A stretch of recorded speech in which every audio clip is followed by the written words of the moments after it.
నేను ఎప్పుడైతే సమాజంలో రోడ్డు మీదకి ఎక్కి కొట్లాడడం మొదలు పెట్టినానో నా మానకోట జిల్లాలో అయితే మహిళలు ఎక్కడ తక్కువ కాదు. అధికారుల నుంచి కానీ అనధికారుల నుంచి కానీ ప్రజాప్రతినిధుల నుంచి కానీ ఎదురైన సమస్యలు ఒక బెదిరింపు అనేది ఉంటుంది. మొన్న వచ్చినటువంటి రీసెంట్ ఫ్లడ్స్ లో కూడా మన మానకోట కూడా ఎన్నో బరాబర్ భవిష్యత్తులో ఒకటి టైం వస్తుంది. వాళ్ళ స్వార్థం కోసం చేసిరా ప్రజల కోసం అంటే ఇంట గెలిచి రచ్చ గెలవాలి. హాయ్ హలో నమస్తే వెల్కమ్ టు సుమన్ టీవీ. అంతర్జాతీయ మహిళా దినోత్సవం అంటే ఈ పేరు విటజాలు మహిళలంతా కూడా ముందుకు వస్తారు. మహిళల హక్కుల కోసం పోరాడతామని, మహిళలకి కావాల్సిన చట్టాలపై కూడా చట్టాలు మార్చాలి, మహిళలపై చట్టాలు తేవాలని చెప్పి కూడా అనేక రకాల ఉద్యమాలు చేస్తున్న పరిస్థితి ఉంది. మరి ఈ మహిళా దినోత్సవం రోజు మహిళల హక్కులు ఏ విధంగా రావాలి, వాళ్ళకి చట్టాలు ఏ విధంగా రూపొందించుకోవాలి, మనతో మాట్లాడడానికి మహబాద్ జిల్లా చెందినటువంటి మహిళా ఇందు భారతి గారు ఉన్నారు. వాళ్ళు అడిగి అంతర్జాతీయ మహిళా దినోత్సవం గురించి కొంచెం చర్చించుకునే ప్రయత్నం చేద్దాం. నమస్తే. నమస్తే అండి. ముందుగా సుమన్ టీవీ తరపు నుంచి మీకు అంతర్జాతీయ మహిళా దిన శుభాకాంక్షలు. ధన్యవాదాలండి. మీకు అసలు మీ నేపథ్యం ఏంటి? అసలు నేను ఒక వ్యవసాయదారుని కడుపున పుట్టినాను. అది కంప్లీట్లీ ఫ్రమ్ రూరల్ ఏరియా, అంటే ఒక సాధారణ పల్లెటూరులో ఒక వ్యవసాయం చేసుకునే తను కడుపున పుట్టినాను. తను చదువుకోలేంది, నా పిల్లలు చదువుకోవాలని చెప్పి మా నాన్నగారు ఉన్నత చదువులు చదివించారు మమ్మల్ని. He is from RSS background. ఆ రోజులలోనే తను ఆర్ఎస్ఎస్ చేసేసి ఏబీవీపీ స్టూడెంట్గా తను ఇంటర్ వరకే కంప్లీట్ చేసుకొని మమ్మల్ని ఉన్నత చదువులు చదివించాలని ఒక ఉద్దేశంతో సిటీకి తీసుకొని వచ్చారు. మేము ఇద్దరం ఆడపిల్లలము, ఒక అబ్బాయి. ఆడపిల్లలు ఎందులో తక్కువ కాదని చెప్పి మమ్మల్ని ముగ్గురిని కూడా సమానంగా పెంచారు మా నాన్నగారు. అట్లనే నన్ను ఒక ఉన్నత చదువులు చదివించి ఎంఎస్ ఎంబీఏ ఫ్రమ్ లండన్ నా ఎడ్యుకేషన్ వచ్చేసి నేను అక్కడే 7.5 సంవత్సరాలు యునైటెడ్ కింగ్డమ్లో ఉన్నాను. 3 years స్టడీ కంప్లీట్ అయిపోయిన తర్వాత 4.5 years ఒక మంచి సాఫ్ట్వేర్ కంపెనీకి వర్క్ చేశాను. మంచి చదువు, మంచి ప్యాకేజ్ అన్ని. బట్ కాకపోతే లోపల ఎక్కడో ఒక దగ్గర ఫారిన్ కల్చర్ని ఇవన్నీ చూసిన తర్వాత కూడా India is a developing country అని నేను పుట్టి స్టార్టింగ్ స్కూల్కి వెళ్ళిన రోజు నుంచి కూడా నేను అక్కడ ఉన్నంత కాలం కూడా India is a developing country అనే వస్తుంది. When we will say that India is a developed country అనేది ఎప్పుడు వింటాము? అసలు మనం బ్రతుకున్నప్పుడు వింటామా? అంటే తాతలు నాన్నలు చూసిండ్రు, దాని తర్వాత అట్లీస్ట్ నా తరమైన చూడగలుగుతామా ఇదని ఒక ఉద్దేశంతో ఎప్పటికీ అనిపిస్తుండేది. Still there is a question mark in my mind, ఎప్పటికీ అది ఉండేది. సో మనం ఏమైనా చేయాలి, నాకు అక్కడ మంచి ప్యాకేజ్ ఉంది, about to get the residence. అంటే ఎవరు కూడా రెసిడెన్స్ ని వదులుకునే పరిస్థితులలో ఇప్పుడున్న జనరేషన్ పిల్లలు అయితే ఎవరు ఉంది. ఏ దేశం ఏగినా ఎందుకు కలిగినా భారతిని అంతే. మీరు దాన్ని కరెక్ట్ నిదర్శనం అని కూడా మీరు చెప్పుకోవచ్చు, వర్ణించవచ్చు కూడా నా పేరుని. అక్కడ అనుకున్నప్పుడు రెసిడెన్స్ ఇచ్చే సమయంలో ఒక ఖచ్చితంగా తీసుకునే పరిస్థితి ఉండే. ఒక 6 months ఐఎల్ఆర్ మీద, ఇండెఫినెట్ లీవ్ టు రిమైన్, ఒక 6 months ఆ వీసా మీద ఉన్న తర్వాత మనకు రెసిడెన్స్ ఇస్తారు. సో నేను ఇక్కడ స్ట్రక్ అయిపోతాను. నేను చిన్నప్పటి నుంచి అనుకున్నది, మనం పుట్టింది ఇండియన్గా, చనిపోవాల్సింది కూడా ఇండియన్గానే.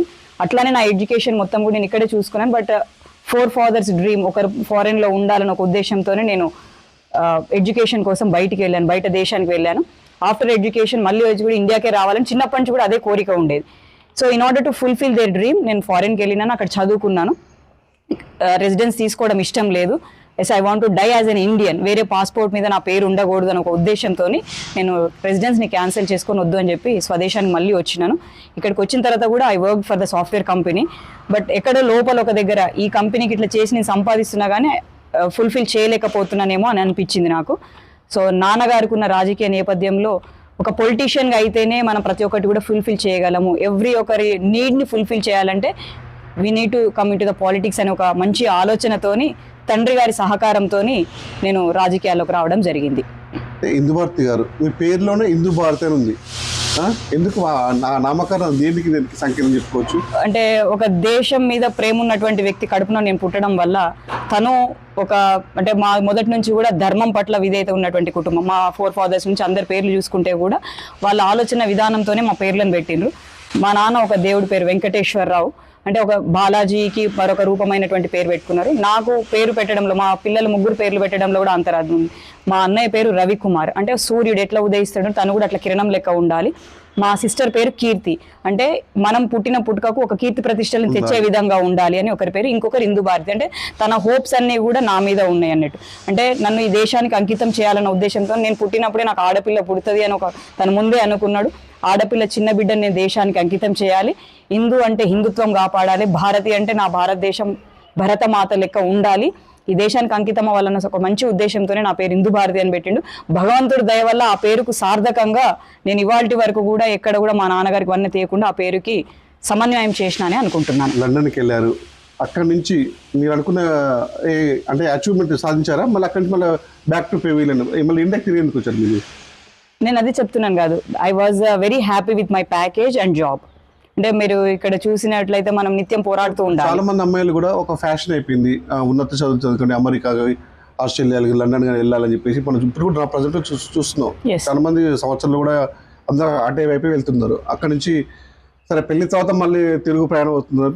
ఈ నేపథ్యంలో మరి భారతదేశం మీద మక్కువ తగ్గుతుంది అంటారు మరి వాళ్ళకి? భారతదేశం మీద మక్కువ కాదు. మీకు స్టార్టింగ్ నేను చెప్పినట్టు India is a developed country ఎప్పుడైతే వస్తుందో, ఇప్పుడు మీరు అబ్జర్వ్ చేస్తే లాస్ట్ 2 years నుంచి, లాస్ట్ 2 to 3 years నుంచి చూసినట్టయితే మోస్ట్ ఆఫ్ ది ఎన్ఆర్ఐస్ ఇండియాలో సెటిల్ అవ్వడానికి ఇష్టపడుతుంటారు. బికాజ్ మన ఇక్కడ ఉన్నటువంటి ఎకనామికల్ గ్రోత్ కానీ, కల్చర్ కానీ, ఎథిక్స్ కానీ ఇప్పుడంతా కూడా ఇండియన్స్, ఫారినర్స్ కూడా ఇండియన్స్కి రావడం వల్ల మన ఇండియన్స్ కూడా మనం వచ్చి మన నేటివ్ ప్లేస్లో సెటిల్ అవ్వాలని ఆలోచన చాలా మందిలో వచ్చింది. హిందూ భారతికి ధైర్యం ఎక్కువనా, తెగువ ఎక్కువనా? 2. అంటే ప్రజల్లో కూడా ఉంది. ఏంటి హిందూ భారతి ఏంటి, ప్రతి చిన్న సమస్య వచ్చి ప్రజల ముందు ఉంటుంది. మరి ఈ నేపథ్యంలో మీకు అధికారుల నుంచి కానీ, అనధికారుల నుంచి కానీ, ప్రజాప్రతినిధుల నుంచి కానీ ఏదైనా సమస్యలు ఏంటి, సవాళ్ళు ఏంటి? అసలు ప్రతినిత్యం మనం ఒక సమస్య మీద కొట్లాడుతున్నప్పుడు ఖచ్చితంగా సవాల్ అనేది వస్తుంది, ఒక బెదిరింపు అనేది ఉంటుంది. కాకపోతే నా మోటో ఒకటే, పోయే ప్రాణం ఏ రోజైనా పోతుంది, దానికోసం వెనకడిగేయదు. నువ్వు చేసే పనిలో నిజాయితీ ఉన్నప్పుడు, నువ్వు చేసే పనిలో కరెక్ట్ ఉన్నప్పుడు దానికి వెనకడుగు వేయాల్సిన అవసరం లేదు. మీరు అడిగినట్టుగా ప్రతి సమస్యకి అంటే నా మోటో ఏంటిదంటే ప్రతి గడపలో హిందూ భారతి ఉండాలి, ప్రతి గడపలో హిందూ భారతి ఒక హెల్ప్ ఉండాలి. అంటే ఫస్ట్ మనం దాన్ని వాళ్ళకి హ్యాబిచుయేట్ చేసి మనం ఇట్లా ఉండాలి అని ఒక రోల్ మోడల్లోకి తీసుకొస్తే రేపు ఇంకొక హిందూ భారతి అవసరం లేదు. ఎస్పెషల్లీ ఉమెన్లో ఇది రావాలి అనేది నాది. అది మనం ఫారెన్లో కానీ లేకపోతే జనరల్స్లో కానీ చదివినట్టయితే మనకు వాళ్ళు పెద్ద వాళ్ళు అంటే దేశాలు లేనటువంటి మహారాణులు కూడా చెప్పింది అంటే women by her voice is a Moto for a strong women అని చెప్తారు. చాలా మంది జనరల్స్లో కూడా మనకి ఇది కనిపిస్తుంది. అంటే ఎప్పుడైతే నువ్వు గొంతిప్పి ప్రశ్నిస్తావో అప్పుడు మాత్రమే నువ్వు స్ట్రాంగ్ ఇండిపెండెంట్ ఉమెన్గా నిలబడగలుగుతావు. అంటే ఇప్పుడు ప్రతి చోట హిందూ భారతి ఉండలేదు, అట్లాంటి ధైర్యాన్ని ఒకటి నింపి వాళ్ళందరినీ కూడా ఇండిపెండెంట్గా చేయాలనేదే నా మోటో.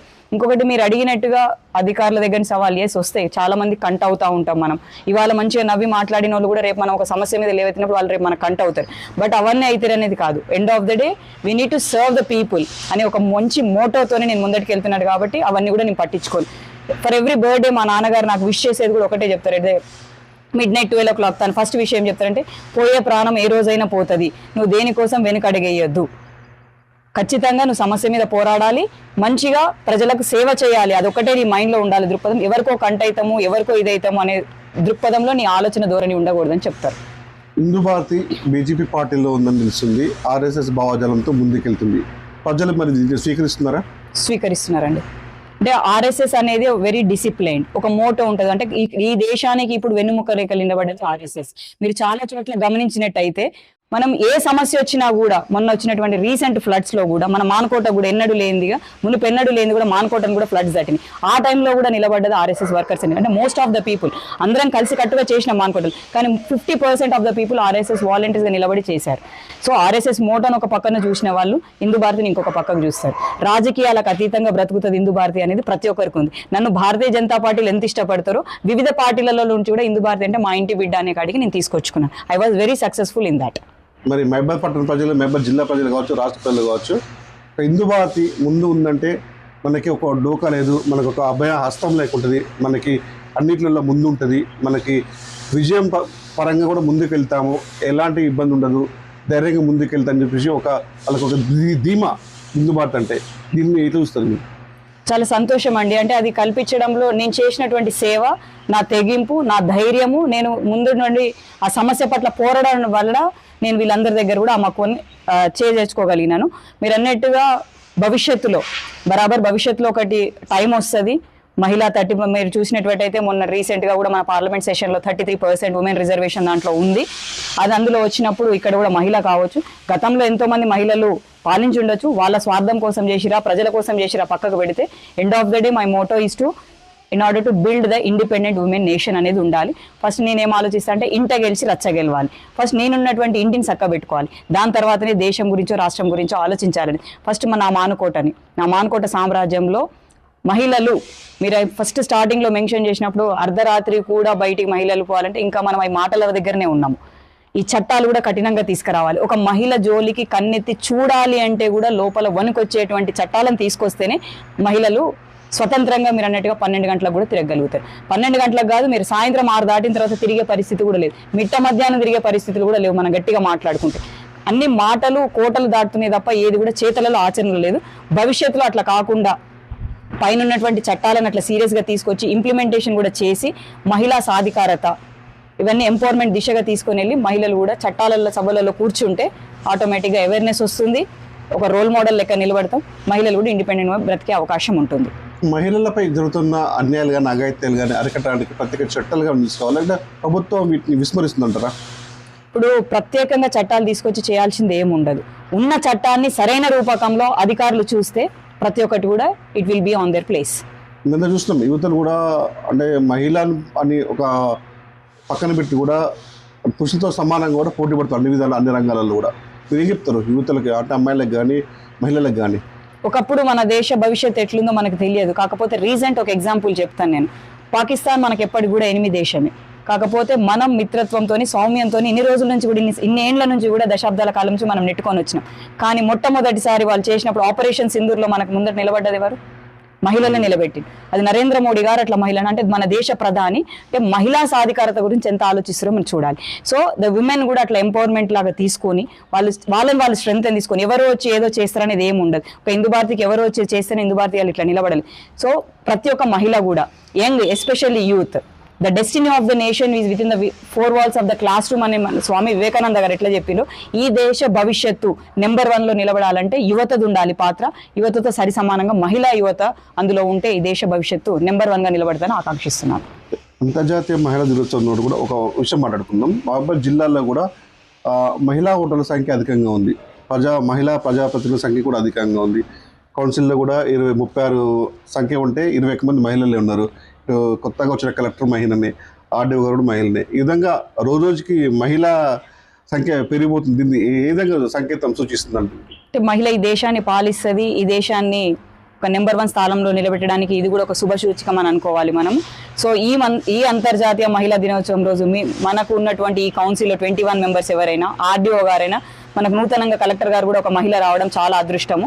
తను సమస్యల పట్ల దృష్టి కేంద్రీకరించి ఏ మహిళ కూడా ఒక సమస్య ఉంది నేను వెనకడుగు వేయాలని ఆలోచన లేకుండా ముందటికి పోయేటట్టు వీళ్ళ అడుగులు కూడా ఆ దిశగా పడాలని చెప్పి మనస్ఫూర్తిగా కోరుకుంటున్నాను.